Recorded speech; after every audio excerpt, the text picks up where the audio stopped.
আসসালামু আলাইকুম প্রিয় শিক্ষার্থী, তোমরা কেমন আছো? নিশ্চয়ই আল্লাহর রহমতে ভালো আছো। রেটিনা কর্তৃক আয়োজিত অনলাইন ভিত্তিক 10টি ইংরেজি ক্লাসের আজকের তৃতীয় ক্লাসে তোমাদের স্বাগত। আজকের তৃতীয় ক্লাসের টপিক হচ্ছে জেরান্ড, পার্টিসিপল, ভার্বাল নাউন এবং ইনফিনিটিভ। এই চারটা টপিক পরীক্ষায় খুব গুরুত্বপূর্ণ। বিশেষ করে জেরান্ড এবং পার্টিসিপল নিয়ে অনেক সমস্যা হয়। আজকের এই ক্লাসটি যদি সম্পূর্ণটুকু তুমি দেখো, তাহলে এই চারটা টপিক থেকে যত সমস্যা আসুক না কেন, যত কঠিন প্রশ্ন আসুক না কেন পরীক্ষায়, তুমি আনসার করতে পারবে। So what are you waiting for? Let's get started. Gerund, participle, infinitive, verbal noun, এগুলো আসলে কি সেটি আগে জানা দরকার। ভার্বগুলোকে মূলত আসলে টেন্সের উপর নির্ভর করে কি করে না তার উপর ভিত্তি করে দুই ভাগে ভাগ করা হয়। একটা হচ্ছে ফাইনাইট ভার্ব, একটা হচ্ছে নন ফাইনাইট ভার্ব। এটাকে বাংলায় বলা হয় সমাপিকা ক্রিয়া, আর নন ফাইনাইট ভার্বকে বলা হয় অসমাপিকা ক্রিয়া। নন ফাইনাইট ভার্বগুলোকে ভার্বালসও বলা হয়ে থাকে। ফাইনাইট ভার্ব বলা হয় সেই ভার্বকেই যেটি টেন্সের উপর নির্ভরশীল। এটি প্রেজেন্ট টেন্সে একরকম, পাস্ট টেন্সে আরেক রকম, ফিউচার টেন্সে আরেক রকম ফরম্যাট। আর নন ফাইনাইট ভার্বগুলো যেগুলো হচ্ছে টেন্সের উপর নির্ভর করে না, সেগুলোকে বলা হয় নন ফাইনাইট ভার্ব। সেগুলো প্রেজেন্ট, ফিউচার, পাস্ট সকল টেন্সে একই রকম থাকে। ফাইনাইট ভার্বগুলোকে দুই ভাগে ভাগ করি। একটা হচ্ছে প্রিন্সিপাল ভার্ব বা মেইন ভার্ব, আর একটা হচ্ছে অক্সিলারি ভার্ব বা হেল্পিং ভার্ব বা বাংলা যেটাকে আমরা বলি সাহায্যকারী ভার্ব। আর নন ফাইনাইট ফর্ম যেগুলো আছে ভার্বের, অর্থাৎ ভার্বালসগুলো, সেগুলোকে আমরা তিন ভাগে ভাগ করি। একটা হচ্ছে ইনফিনিটিভ, একটা হচ্ছে পার্টিসিপল, আর একটা হচ্ছে জেরান্ড। আর জেরান্ডের একটা বিশেষ ফরম্যাট হচ্ছে ভার্বাল নাউন। এবার আমরা জেনে নিই জেরান্ড, পার্টিসিপল, ভার্বাল নাউন এবং ইনফিনিটিভ সেগুলো বলতে আসলে কি বোঝানো হয় বা কিভাবে চিনবো বা সেগুলো কাকে বলা হয়। যখন ভার্বের বেস ফর্মের সাথে আইএনজি যুক্ত থাকে এবং সেটি যখন নাউনের মতো কাজ করে, তখন সেটিকে বলা হয় জেরান্ড। আর ভার্বের বেস ফর্মের সাথে যখন আইএনজি যুক্ত থাকে এবং সেটি যখন অ্যাডজেক্টিভের মতো কাজ করে, তখন সেটাকে বলা হয় প্রেজেন্ট পার্টিসিপল। পার্টিসিপল তিন প্রকার হয়। একটা হচ্ছে present participle, past participle, perfect participle. যখন ভার্বের বেস ফর্মের সাথে আইএনজি যুক্ত থাকার পর সেটি অ্যাডজেক্টিভের মতো কাজ করে, তখন সেটিকে বলা হয় প্রেজেন্ট পার্টিসিপল। যখন ভার্বের পাস্ট পার্টিসিপল তথা ভি3 ফর্ম অ্যাডজেক্টিভের মতো কাজ করে, তখন সেটিকে বলা হয় পাস্ট পার্টিসিপল। এবং যখন ভার্বের পাস্ট পার্টিসিপলের আগে হ্যাভিং থাকে, অর্থাৎ হ্যাভিং প্লাস ভি3, অর্থাৎ হ্যাভিং এর সাথে যখন পাস্ট পার্টিসিপল যুক্ত থাকে, তখন সেটিকে বলা হয় পারফেক্ট পার্টিসিপল এবং সেটিও অ্যাডজেক্টিভের মতো কাজ করে। এক কথায় জেরান্ডগুলো হচ্ছে নাউনের মতো কাজ করে, আর পার্টিসিপলগুলো হচ্ছে অ্যাডজেক্টিভের মতো কাজ করে। আর ভার্বাল নাউন বলা হয় যখন জেরান্ডের সামনে একটা দ থাকে আর পরে যখন অভ থাকে, তখন এই দ এবং অভের মাঝখানকার জেরান্ডকেই বলা হয় ভার্বাল নাউন। এছাড়া ভার্বের সাথে এল যুক্ত হয়ে ভার্বাল নাউন হয়ে থাকে। আর ইনফিনিটিভ বলা হয় যখন ভার্বের বেস ফর্মের সাথে যখন সামনে একটা টু যুক্ত থাকে, তখন সেটাকে বলা হয় ইনফিনিটিভ, অর্থাৎ টু প্লাস ভার্ব বেস ফর্মকে বলা হয় ইনফিনিটিভ। আমরা নমুনা হিসেবে একটা ভার্ব যদি ডু ভার্ব নেই, তাহলে ডু এর সাথে আইএনজি যুক্ত হয়ে ডুইং, এটা যদি নাউনের মতো কাজ করে, তখন ডুইংকে বলবো আমরা জেরান্ড। তারপরে ডু এর সাথে আইএনজি যুক্ত হওয়ার পর সেটি যদি অ্যাডজেক্টিভের মতো কাজ করে, তখন সেই ডুইংকে বলবো আমরা পার্টিসিপল। আর ডু ভার্বের পাস্ট পার্টিসিপল ডান, সেটি হচ্ছে পাস্ট পার্টিসিপল, সেটাও অ্যাডজেক্টিভের মতো কাজ করবে। হ্যাভিং ডান, অর্থাৎ হ্যাভিং এর পরে ডু ভার্বের ভি3 form past participle form having done, সেটা হচ্ছে ডু এর পারফেক্ট পার্টিসিপল। তারপরে দেখো D doing of, D the, তারপরে অফ, আর মাঝখানে হচ্ছে ভার্বের সাথে আইএনজি, অর্থাৎ এই জেরান্ডটাকেই বলা হয় ভার্বাল নাউন। এছাড়া ভার্বাল নাউন হতে পারে একটা ভার্বের সাথে এল যুক্ত হয়ে, যেমন প্রপোজ ভার্বটার সাথে এল যুক্ত হয়ে প্রপোজাল হয়ে কিন্তু সেটা ভার্বাল নাউন হতে পারে। তারপরে টু এর সাথে ডু ভার্বের বেস ফর্ম টু ডু, এটা হচ্ছে ইনফিনিটিভ। আমি এটা নিয়ে এখন বিস্তারিত আলোচনা করব। এখানে ভালো করে খেয়াল করলে বুঝতে পারবে যে প্রেজেন্ট পার্টিসিপল এবং জেরান্ডের চেহারা কিন্তু একই রকম। তাহলে কখন বুঝবো যে একটা বাক্যে ভার্বের সাথে আইএনজি যুক্ত হয়ে সেটি কি পার্টিসিপল হিসেবে কাজ করছে নাকি জেরান্ড হিসেবে কাজ করছে? সো সেটি আগে আমাদেরকে কনফিউশন দূর করতে হবে। এখানে দেখো walking in the morning is a good exercise, আবার walking in the morning comma he keeps his body fit. সকালবেলা হাঁটা এটা একটা খুব ভালো অভ্যাস, সকালবেলা হেঁটে সে তার বডিকে ফিট রাখে। সো প্রথম বাক্যে ওয়াকিং, পরের বাক্যে ওয়াকিং ইন দ্য মর্নিং, দুটোই এক হলেও দুটোই কিন্তু জেরান্ড কিংবা দুটোই পার্টিসিপল না। দুটো বাক্যের মধ্যে প্রথম বাক্যটা দেখো, এটি হচ্ছে জেরান্ড, পরটি পার্টিসিপল। কিন্তু কেন?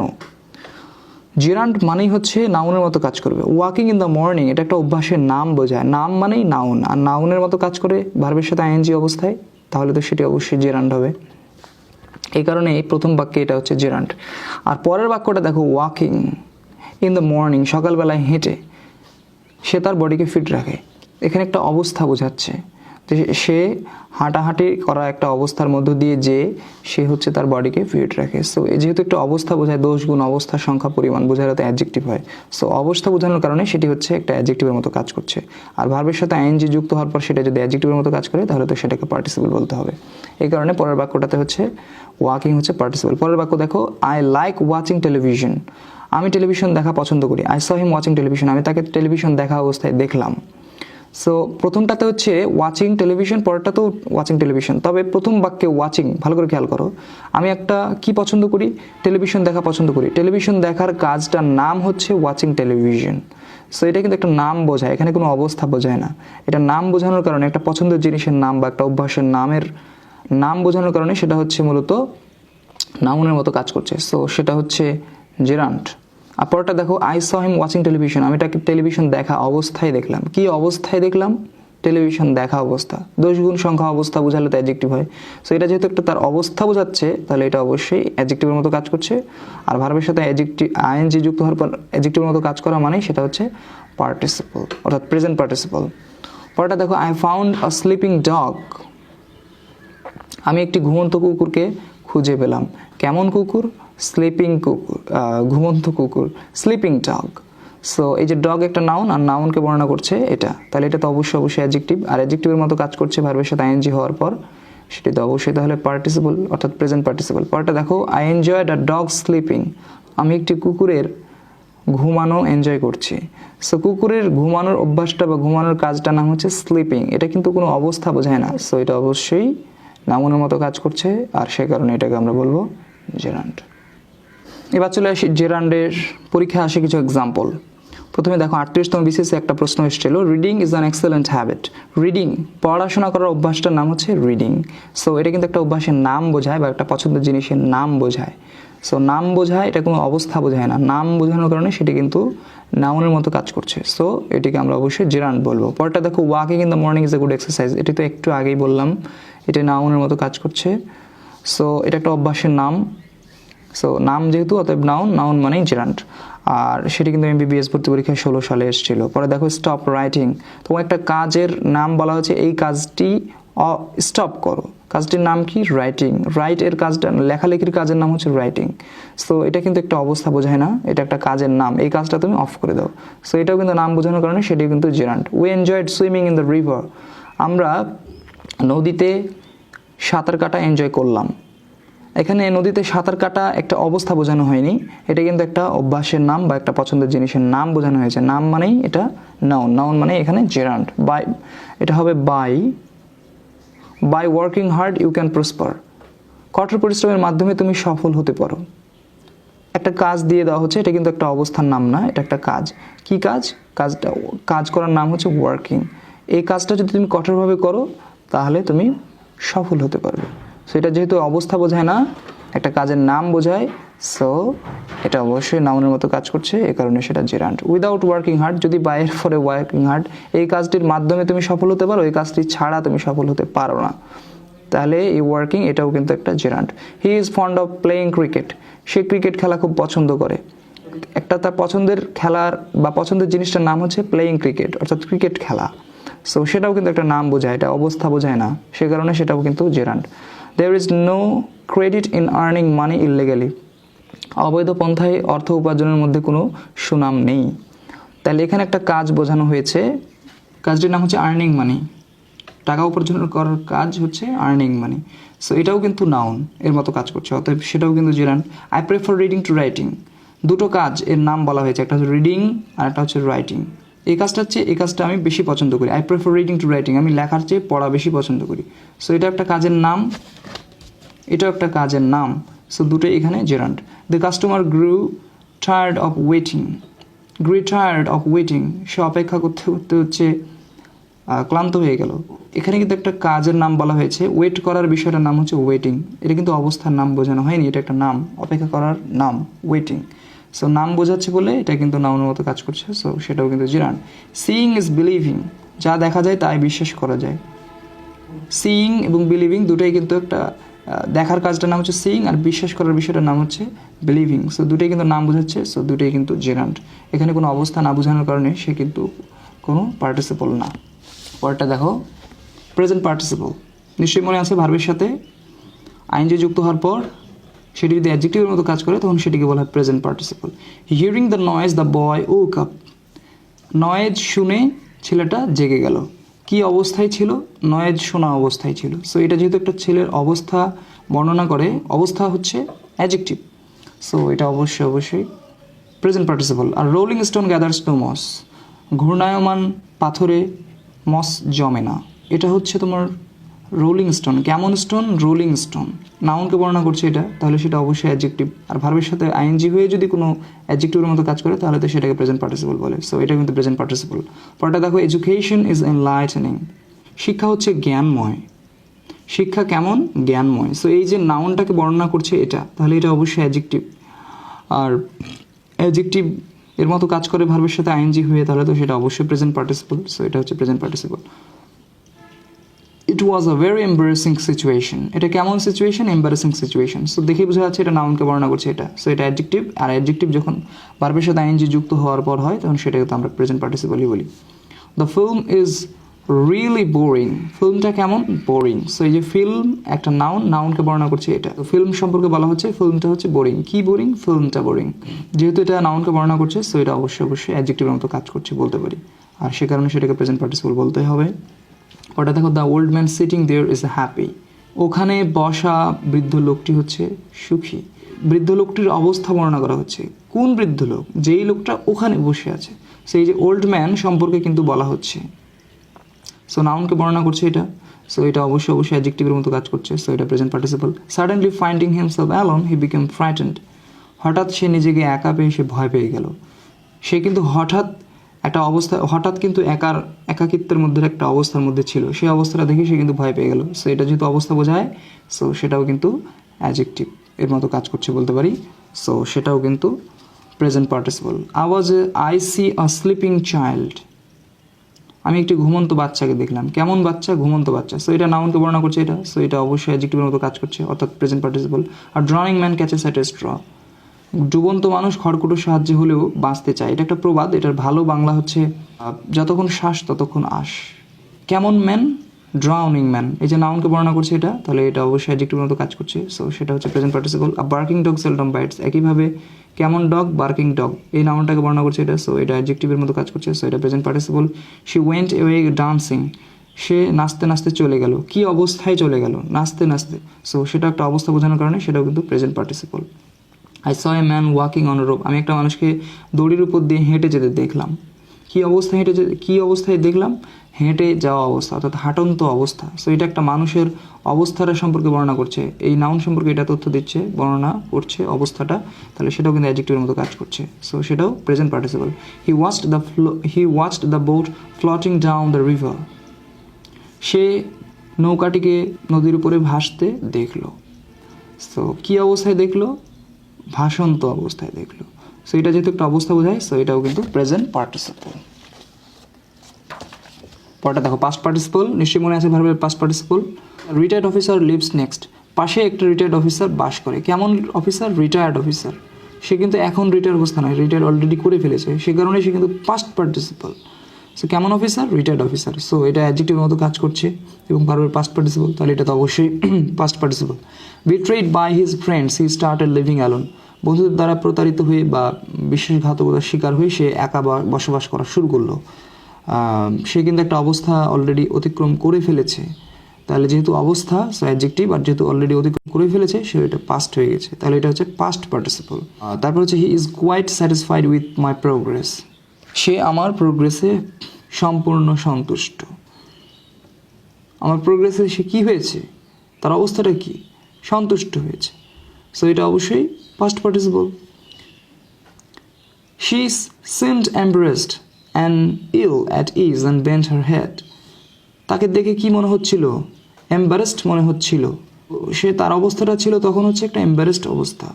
সো সেটি অবশ্যই past participle. Some of the people invited to the party cannot come, এই যে মানুষগুলো সম্পর্কে বলা হচ্ছে, আমন্ত্রিত, পার্টিতে আমন্ত্রিত মানুষ। তো এটা যেহেতু মানুষকে বর্ণনা করছে এটা, সো এটা অ্যাডজেক্টিভ, যেহেতু এটা পাস্ট পার্টিসিপলে আছে, সো এটা past participle. She carried a lighted candle in her hand, সে তার হাতে একটি জ্বলন্ত মোমবাতি নিয়ে আসলো। কেমন মোমবাতি? জ্বলন্ত। সো সেটা কিন্তু লাইটেড ক্যান্ডেল, এটা কিন্তু পাস্ট পার্টিসিপল। তারপর দেখো having gained truth, keep truth, সত্য পেয়ে সত্য রাখো। Having gone to the market, I bought a shirt, বাজারে যেয়ে আমি একটা শার্ট কিনলাম। সো এই যে হ্যাভিংয়ের পরে পাস্ট পার্টিসিপল, হ্যাভিংয়ের পরে পাস্ট পার্টিসিপল, সো পুরোটা হচ্ছে একটা পারফেক্ট পার্টিসিপল, পুরোটা একটা পারফেক্ট পার্টিসিপল। এরপর আসি ভার্বাল নাউন। নিশ্চয়ই মনে আছে দা প্লাস জেরান্ড প্লাস অফকে একসাথে বলা হয় ভার্বাল নাউন, বিশেষ করে এর মধ্যকার যে জেরান্ডটা সেটাকে বলা হয় verbal noun. The writing of letter, good letter is difficult. So the, তারপরে ভার্বের সাথে আইনজি, তারপর অফ, তাহলে এটা অবশ্যই verbal noun. The reading of story is interesting. So the plus ভার্বের সাথে আইনজি প্লাস অফ, তাহলে এটা ভার্বাল নাউন।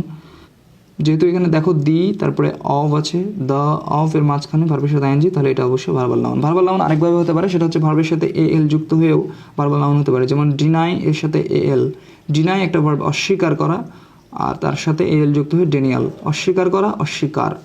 রিমুভ, রিমুভাল, সরানো, সরানোর যে নাউনটা সেটা। অ্যাপ্রুভ মানে অনুমোদন দেয়া, অ্যাপ্রুভাল অনুমোদন। প্রপোজ মানে প্রস্তাব দেয়া, প্রপোজাল মানে প্রস্তাব। রিফিউজ মানে প্রত্যাখ্যান করা, রিফিউজাল মানে প্রত্যাখ্যান। অ্যারাইভ মানে হচ্ছে আগমন করা, অ্যারাইভাল মানে আগমন।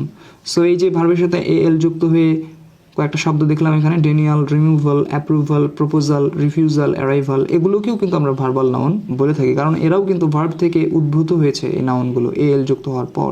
সো এগুলোও কিন্তু আমরা ভার্বাল নাউন বলতে পারি। এরপর চলে আসি ইনফিনিটিভ। ইনফিনিটিভ তিন রকম হতে পারে, একটা হচ্ছে সিম্পল ইনফিনিটিভ, একটা হচ্ছে বেয়ার ইনফিনিটিভ, একটা হচ্ছে পারফেক্ট ইনফিনিটিভ। যখন ভার্বের সাথে বেস ফর্মের সামনে একটা টু থাকে তখন সেটাকে বলে সিম্পল ইনফিনিটিভ। আমরা ইনফিনিটিভ বলতে সিম্পল ইনফিনিটিভকে বুঝিয়ে থাকি। আর যখন ইনফিনিটিভের সামনের যে টুটা আছে, এই টুটা যখন থাকে না, উজ্জ্বল থাকে, তখন সেটাকে বলে বেয়ার ইনফিনিটিভ বা জিরো ইনফিনিটিভ। আর যখন টু এর পরে একটা হ্যাভ এবং তারপরে ভার্বের পাস্ট পার্টিসিপল থাকে তখন সেটাকে বলা হয় পারফেক্ট ইনফিনিটিভ। সিম্পল ইনফিনিটিভ অর্থাৎ টু প্লাস ভার্বের বেস ফর্ম, টু প্লাস ভার্বের বেস ফর্ম, টু প্লাস ভার্বের বেস ফর্ম, টু প্লাস ভার্বের বেস ফর্ম। সো এগুলো হচ্ছে সিম্পল ইনফিনিটিভের উদাহরণ। টু আর ইজ হিউম্যান, মানুষ মাত্রই ভুল। The fat man is trying to lose weight, মোটা মানুষটি তার ওজন কমানোর চেষ্টা করছে। He is about to die, তার মরমর অবস্থা। সো এই যে টু প্লাস ভার্বের বেস ফর্ম, টু প্লাস ভার্বের বেস ফর্ম, টু প্লাস ভার্বের বেস ফর্ম, সো এগুলো হচ্ছে সিম্পল ইনফিনিটিভ। এরপর এই টুগুলো যদি না থাকে তখন সেটাকে বলা হয় বেয়ার ইনফিনিটিভ, মানে টু ছাড়াই যে ইনফিনিটিভ। কখন বেয়ার ইনফিনিটিভ হয়, অর্থাৎ টু ছাড়াই ইনফিনিটিভ হয়। বেয়ার ইনফিনিটিভ কোথায় কোথায় হয় আমরা একটু দেখে নিই। Help, make, let, see, hear, feel, watch, bid প্রভৃতি ভার্বের পরে বেয়ার ইনফিনিটিভ হয়। আমি উদাহরণ পরে দেখাচ্ছি। তার মধ্যে সবচেয়ে বেশি গুরুত্বপূর্ণ হচ্ছে হেল্প, মেক, লেট। কিছু প্রাইমারি অক্সিলারি ভার্বস যেমন ডু, ডাজ, ডিড এর পরেও বেয়ার ইনফিনিটিভ হয়। অধিকাংশ মডাল অক্সিলারি ভার্বস যেমন can, could, may, might, shall, should, will, would, must, need, dare এদের পরে বেয়ার ইনফিনিটিভ হয়। Would rather, had better, can not, but, could not, but এর পরেও বেয়ার ইনফিনিটিভ হয়। আমি এখন একটু এক্সপ্লেইন করছি এগুলো। হেল্প, মেক, লেট এই তিনটি ভার্ব একটু আমরা মনে রাখার চেষ্টা করবো, এগুলো পরীক্ষায় খুব গুরুত্বপূর্ণ। এদের পরে সর্বদা বেয়ার ইনফিনিটিভ হয়। বেয়ার ইনফিনিটিভ মানে একটু আগে বললাম যে to plus verb base form যে ইনফিনিটিভটা হয় সেখানে টুটা থাকবে না, টু বিহীন জাস্ট ভার্বের বেস ফর্ম হবে, এটাকে বলা হয় বেয়ার ইনফিনিটিভ। দেখো এখানে we helped him finish the work, এই যে হেল্প ভার্বটি রয়েছে এখানে, হেল্পের পরে নেক্সট আরেকটি ভার্ব রয়েছে। সো পরবর্তী ভার্বটা আমরা একটু চেষ্টা করি অনেক সময় ভুল করে টু ফিনিশ নেওয়ার জন্য, কিন্তু আসলে এখানে টু ফিনিশ হবে না, ফিনিশই হবে, শুধু ফিনিশ। এখানে সামনে একটা টু দেওয়ার চেষ্টা করি কিন্তু সেই টুটা দেওয়া যাবে না। We helped him finish the work, আমরা তাকে কাজটি শেষ করতে সাহায্য করলাম। We have to help her find her keys, তার চাবি খুঁজে বের করতে আমাদেরকে তাকে সাহায্য করতে হবে। সো হেল্প হার আমরা অনেকেই ভুল করে টু ফাইন্ড হার কিজ নেই, এটা কিন্তু ভুল। সো হেল্পের পরে সর্বদা মনে রাখতে হবে যে ভার্বটা আসবে সেই ভার্বটা একদম বেস ফর্মে হবে, তার সামনে কোনো টু ব্যবহার করা যাবে না। পরটা দেখো হি মেড মি লাফ, সে আমাকে হাসালো। এই যে মেক ভার্বটা রয়েছে, মেক ভার্বের পরে নেক্সট যে ভার্বটা হবে সেটা একদম বেস ফর্ম, এখানে কোনো টু লাফ দেওয়া যাবে না। I will try to make him understand, আমি তাকে বোঝাতে চেষ্টা করব। সো এখানে দেখো মেকের পর আবারও একটা ভার্ব রয়েছে, সেই ভার্বটা কিন্তু ভার্বের বেস ফর্ম জাস্ট, এখানে সামনে কোনো টু দেওয়া যাবে না, বলা যাবে না যে I will try to make him to understand, to ছাড়াই জাস্ট ইনফিনিটিভ করে দিতে হবে, এটাকে বলা হয় পেয়ার ইনফিনিটিভ। পরেরটা দেখো my mother let me stay out late when I was a child. So এখানে দেখো লেটের পরে নেক্সট আরেকটা ভার্ব এসছে এবং এই ভার্বটাও কিন্তু বেস ফর্মে থাকবে, সামনে কোনো টু ব্যবহার করবো না। He did not let us go shopping, সে আমাদেরকে শপিং করতে যেতে দিল না। সো এই যে লেটের পর নেক্সট যে ভার্বটা আছে এটাও কিন্তু বেস ফর্ম। সো আমরা একটু মনে রাখবো যে হেল্প, মেক, লেট এদের পরে যে ভার্বগুলো আসবে সেগুলো জাস্ট বেস ফর্মে হবে, তার সামনে কোনো টু ব্যবহার করা যাবে না। আর কোথায় বেয়ার ইনফিনিটিভ হয়? প্রাইমারি অক্সিলারি ভার্বস যেমন ডু, ডাজ, ডিড এদের পরে বেয়ার ইনফিনিটিভ হয়। যেমন দেখো, do I play football, do I play football. আমরা কি কখনো বলি যে do I two play football? আমরা সর্বদাই বলি do I play football. So এটা আমরা সবাই জানি আর কি। অথবা ইন্টারোগেটিভ সেন্টেন্স না বলে যদি আমি নেগেটিভ সেন্টেন্স বলি, I do not play football, আমি ফুটবল খেলি না। সো এখানে কি আমরা কখনো ভুল করে বলি যে I do not to play football? আমরা সচেতন অচেতন সর্বাবস্থা আমরা এগুলো বেয়ার ইনফিনিটিভ করি, সো এগুলো আমাদের ভুল হয় না। ডাজ হি প্লে ফুটবল, তারপর আমরা এছাড়াও বলি যে হি does not play football, did you play football, অথবা you did not play football। So এগুলোতে কিন্তু আমরা এমনি ভার্বের বেস ফর্ম নিয়ে থাকি, এদের পর আমরা কখনোই টু প্লে নেই না। তারপর দেখো অধিকাংশ মডেল অক্সিলারি ভার্ব যেমন can, could, may, mights, shall, should, will, would, must, need, dare এদের পরেও কিন্তু বেয়ার ইনফিনিটিভ হয়, অর্থাৎ ভার্বের বেস ফর্ম হয় শুধু। যেমন ইউ ক্যান গো নাও, আমরা কখনোই বলি না ইউ ক্যান টু গো নাও। তারপর I shall do it, you should listen to your teachers, you must do this, you need not come tomorrow, how dare he criticize me, তার কত বড় সাহস সে আমার সমালোচনা করে। সো এই যে বিষয়গুলো রয়েছে এখানে দেখো, ক্যান এরপরে ভার্বের বেস ফর্ম, শ্যালের পরে ভার্বের বেস ফর্ম, শুডের পরে ভার্বের বেস ফর্ম, মাস্টের পরে ভার্বের বেস ফর্ম, নিড নট এরপরে ভার্বের বেস ফর্ম, ডেয়ারের পরে ভার্বের বেস ফর্ম। একটা জিনিস বলতেই হবে, সেটা হচ্ছে নিড এবং ডেয়ার এই দুইটা ভার্ব কিন্তু মডেল অক্সিলারি হিসেবে ব্যবহৃত হতে পারে, অর্থাৎ অক্সিলারি ভার্ব, আর একটা হচ্ছে মেইন ভার্ব হিসেবে কিন্তু ব্যবহৃত হতে পারে। যদি এরা মডেল অক্সিলারি ভার্ব হিসেবে ব্যবহৃত হয়, যেমন আমরা এখানে দেখিয়েছি এই যে নিড নট, তারপরে ডেয়ার, নিড এবং ডেয়ার এই দুটার পরে কিন্তু ভার্বের বেস ফর্ম হয়েছে। কিন্তু যখন এই দুটো ভার্ব যখন মেইন ভার্ব হিসেবে ব্যবহার হবে, তখন তাদের পরে কিন্তু বেয়ার ইনফিনিটিভ হবে না, তাদের পরে সিম্পল ইনফিনিটিভ হবে। যেমন এই ভার্বটাতে দেখো এখানে need, you need to come tomorrow, need to come, এটা কিন্তু নিডটা এখানে main verb. So main verb হিসেবে ব্যবহার হলে কিন্তু তাদের পরে ইনফিনিটিভ দিতে হবে। আমি যদি বলি ইউ নিড কাম টুমরো, তাহলে কিন্তু হবে না, এখানে কিন্তু ইনফিনিটিভ দিতে হবে। আরেকটা জিনিস দেখো, I dare to fight with him, এখানেও কিন্তু ডেয়ারটা হচ্ছে মেইন ভার্ব, সো এখানেও কিন্তু তোমার ইনফিনিটিভ দিতে হবে। আর এই দুটো ভার্ব যেহেতু একাধারে অক্সিলারি ভার্ব এবং মেইন ভার্ব হিসেবে ব্যবহৃত হয়, তাই এদেরকে বলা হয় সেমি মডালস, অর্থাৎ এরা অর্ধেক সময় মডেল হিসেবে থাকে আর অর্ধেক সময় মেইন ভার্ব হিসেবে ব্যবহার হয়। নেক্সট দেখো, would rather, had better, can not but, could not but এদের পরেও কিন্তু বেয়ার ইনফিনিটিভ হয়, অর্থাৎ ভার্বটা বেস ফর্মে থাকে। যেমন I would rather starve than beg, আমি প্রয়োজনে না খেয়ে থাকবো তবুও ভিক্ষা করবো না। সেই যে উড রাদারের পর base form. I had better join the class, আমার বরং ক্লাসে জয়েন করা ভালো। সো এই যে হ্যাড বেটারের পরে verb base form. I can not but go there, আমি সেখানে না যেয়ে পারি না। সো এখানে ক্যান নট বাটের পরে verb base form. I could not but go there, আমি সেখানে না যেয়ে পারিনি। কুড নট বাটের পরেও কিন্তু ভার্বের বেস ফর্ম, অর্থাৎ এই would rather, had better, can not but, could not but এদের পরে কিন্তু ভার্বের বেস ফর্ম বসে। এখানে কোনো টু ব্যবহার করা যাবে না এদের সামনে। তোমাদের নিশ্চয়ই মনে আছে আরেকটি ইনফিনিটিভ রয়েছে, সেটি হচ্ছে পারফেক্ট ইনফিনিটিভ। পারফেক্ট ইনফিনিটিভ হচ্ছে to plus have plus V3 form যখন হয় তখন সেটাকে বলে পারফেক্ট ইনফিনিটিভ। যেমন এখানে the Parthenon is said to have been erected at the age of Pericles. So এই যখন টু দেখো, টু হ্যাভ তারপর ভার্বের V3 ফর্ম, বি ভার্বের পাস্ট পার্টিসিপল হচ্ছে বিন। সো এটাকে আমরা বলছি পারফেক্ট ইনফিনিটিভ। পরেরটা দেখো, the Taj Mahal is said to have been built by Shah Jahan. So এখানে টু, হ্যাভ এবং ভার্বের পাস্ট পার্টিসিপল, সো এটাও কিন্তু পারফেক্ট ইনফিনিটিভ। সো এই ছিল হচ্ছে সিম্পল ইনফিনিটিভ, বেয়ার ইনফিনিটিভ এবং পারফেক্ট ইনফিনিটিভ। আশা করছি এখন থেকে জেরান্ড, পার্টিসিপল, ইনফিনিটিভ এবং ভার্বাল নাউন নিয়ে তোমাদের আর কোনো সমস্যা হবে না। ভিডিওটি মনোযোগ সহকারে এবং ধৈর্য সহকারে সম্পূর্ণটুকু দেখার জন্য অনেক বেশি ধন্যবাদ। খুব শীঘ্রই ইনশাল্লাহ দেখা হচ্ছে আরেকটি ভিডিওতে। দেখা হচ্ছে চতুর্থ ক্লাসে। চতুর্থ ক্লাসটির টপিক হচ্ছে অ্যাপ্রোপ্রিয়েট প্রিপোজিশন। সেই ক্লাসটি দেখার আমন্ত্রণ জানিয়ে আজকের মতো বিদায় নিচ্ছি। আল্লাহ হাফেজ।